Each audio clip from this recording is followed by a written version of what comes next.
સૌથી મોટો મુદ્દો છે પાવર. ધ્યાનથી સાંભળજો કે પાવર સૌથી મોટો મુદ્દો છે. પાવર કોનો? પાવર કંપનીનો, પાવર પોલીસનો, પાવર સરકારનો કે પાવર જનતાનો? આ સૌથી મોટો મુદ્દો છે દોસ્તો. આપણે એ નક્કી કરવાનું છે કે લાઈન તો નીકળી, પણ પાવર કોનો? પાવર જનતાનો હોવો જોઈએ. આજે જનતાનો પાવર નથી હાલતો. આજે તો નેતાનો પાવર, કંપનીનો પાવર, સરકારનો પાવર ચાલે છે. અને એટલે હું તમને વિનંતી કરું છું કે જનતાના પાવરને આપણે બધાએ ઓળખવો પડશે.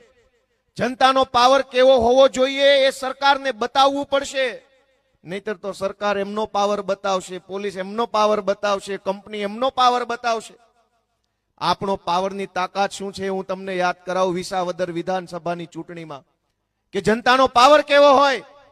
જનતાનો પાવર જો હોય તો વિસાવદરની ચૂંટણી જોઈ લો કે વિસાવદરની એક સીટની ચૂંટણીની અંદર મુખ્યમંત્રી પ્રચાર કરતા હતા, ગૃહમંત્રી પ્રચાર કરે, વન મંત્રી, પાણી મંત્રી, કૃષિ મંત્રી, સહકાર મંત્રી, આખા ગુજરાતના તમામ મંત્રી, ધારાસભ્યો, સાંસદ સભ્યો, બુટલેગરો, ગુંડાઓ, લફંગાઓ બધા જ લોકો વિસાવદરની ચૂંટણીમાં પ્રચાર કરતા હતા. પણ સાચો પાવર જનતાનો હતો. એટલે જનતાના પાવરથી ગોપાલ ઇટાલિયા ધારાસભ્ય તરીકે બેઠો.